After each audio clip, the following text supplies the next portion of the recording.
All right, it is time to talk about a sci-fi fantasy and weird exploration title and a 2019 book to film challenge title with a book review that's hopefully a bit more of a proper book review than some of the other ones will be doing this year, but this one should be pretty good, I think.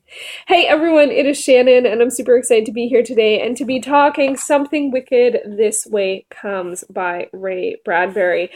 So this actually, as I already mentioned, hits a couple of different marks for me, including being the 26th sci-fi fantasy and weird exploration title that I am doing, and I actually didn't realize it was on that list until I started like mucking about with the list for something else. I'm like, oh my gosh, I read one. Go me, go me. And also, but more primarily, I was reading it because it is going to be adapted to film in the future. It has also already previously been adapted in 1983. Disney adapted it, and so it will be being adapted again. And I am very thankful it is because it is a really cool, strange, bizarre horror, urban fantasy, carnival themed coming of age story. It's like all good things. All good things are in this book. So I am really happy that I chose this. I initially had picked something else to be my first book to film challenge book this year, and I'm really glad I swapped it out. I think I'm starting to realize that Ray Bradbury is an author who really, really works for me. One thing about this, I was surprised to note that this is actually the second in a series, the Greentown series, but the first one I think is set like at least 20 years earlier. So I started here. I certainly hope it's fine to start here. Oh, and before we go further, I gave this a 9.5 out of 10. Yeah, I don't usually give books that I don't that doesn't happen that often, so this was a win. Now, one thing is going into this, I was familiar with the story because I have seen the 1980s version and do quite enjoy it. I actually was sad to see that it's not available to rent on Google Play, so I would love to revisit it, but I don't know if that's going to end up happening unless I find it somewhere where I can buy it. I think you can only get it from third-party sellers on Amazon. And unfortunately, there is not very much information about the upcoming adaptation. I do have the IMDb link for it, but it's still in production. So mostly I'm going to be talking about the book because there's not too much to talk about with the adaptation, either the upcoming one, and I haven't actually seen.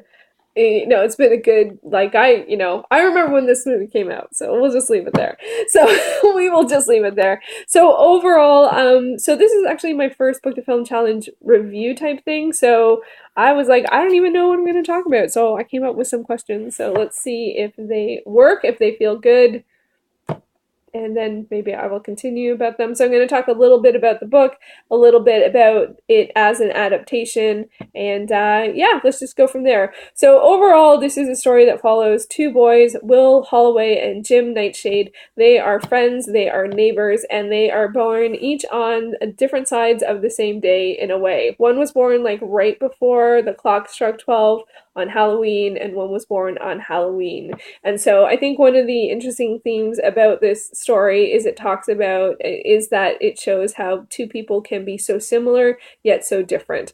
I think it works with that as their friendship, and if they would or will make different choices in certain situations. I do feel like that is a strong theme in it. I don't know if I always felt strongly as to who would do what in which situation. It was also really cool to see young friends. I can't remember in the story, I think they're turning 14. So, and there is a sort of, it's weird because there is a sort of carefree like ness in terms of where they live and what they can do and stuff like that, but neither of them live uncomplicated lives. They both have stuff that they're dealing with. Everything isn't just hunky-dory, and so I thought that that was really interesting too. In particular, one, I can't actually, this isn't good, I can't remember if it's Will or Jim, but one of them has a really quite a complicated relationship with their dad, who is a fair amount older than his mom. And that comes into play. And I was surprised to see that come into play like we see that in stories all the time now, in both directions. But for a title from the 60s, I thought that was interesting to see that it came up then. And also like his sort of disconnect with his dad, because his dad was a bit odd, and I thought that was interesting to see, especially, given the time in which it was written. One of the other huge themes and awesomeness of this story, or at least settings, is that there is a traveling, like, carnival. Yeah, it's always a win.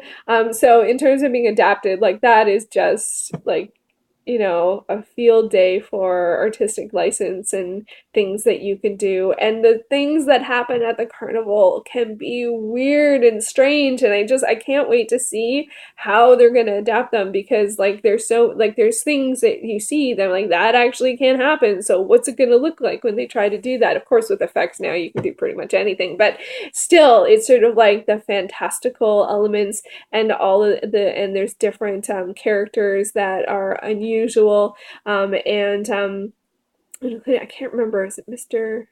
Dark? Just very which like extremes, different extremes, some of the different characters, which I think I would be interesting to see how they play some stuff like that now, because I think as a society, we're hopefully less judgmental. And I don't actually think he was doing it in terms of judgmentalist, but I think it was like showing the extremes and how different the people in the carnival were. And also there was this mystery element to why were they the way they were? Is it something, that they had control over? I can't really talk about this one too much without going into too many spoilers, but there's so many interesting, fantastical elements, and there's also a lot of moral elements in this one, and not in a way that got my, like, sometimes that can drive me bananas.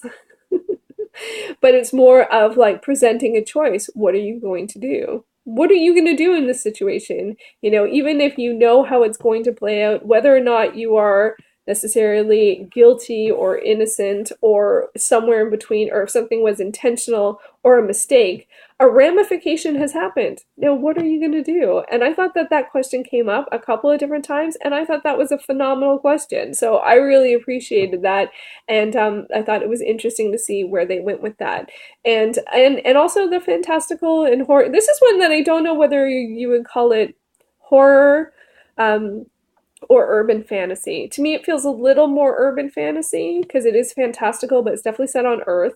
And but some of it pushes the edge, and the tension level for some things definitely feels like more in the world of horror. Not that we have to classify everything. I just feel like it's an interesting question to sort out, like an interesting lens to see something through, and so that's why I mention it. So overall, I ended up really enjoying it. As I said, I gave it 9.5 out of 10. That is a really good like rating from me. I'm looking forward to the adaptation. I think the fact that there's been many years past since the last one gives it, and many advances in technology, there will be lots of opportunity for interestingness. But I gotta say, like, for me with stories like this, I prefer to see sometimes this kind of thing, like these kinds of things that they show and do, presented as practical effects. Like, there's definitely some things, especially to do with time, that it makes sense to use computer effects, but I really like practical effects, and I really hope that that is a great